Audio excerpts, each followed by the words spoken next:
They claimed that a woman gave birth to a beautiful boy. Her husband was overjoyed. After a few days, it was time for her to purify herself and bathe. She told her husband, "Stay with your son while I go to the bathhouse to bathe and return." She went to the bathhouse, leaving her husband and the boy behind. Soon after, the king's messenger came to summon him, but he found no one to stay with his son except a weasel that he had raised since it was young, resembling his own son.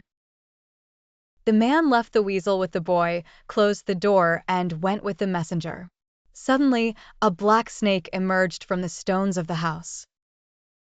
The weasel approached the boy, struck the snake, leaped on it, killed it, cut it into pieces, and its mouth was filled with its blood. When the man returned and opened the door, he was met by the weasel, seemingly proud of killing the snake. Seeing the man covered in blood and terrified, he lost his mind, thinking he had strangled his son. Without verifying the situation or investigating further, he struck himself on the head with his cane and died. Upon entering, he found the boy unharmed and alive with a dead snake.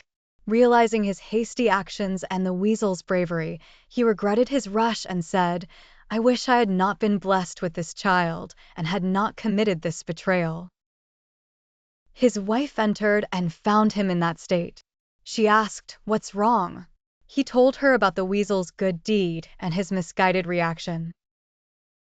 She replied, "This is the result of haste, an example of someone who acts hastily without understanding, rushing to fulfill their desires."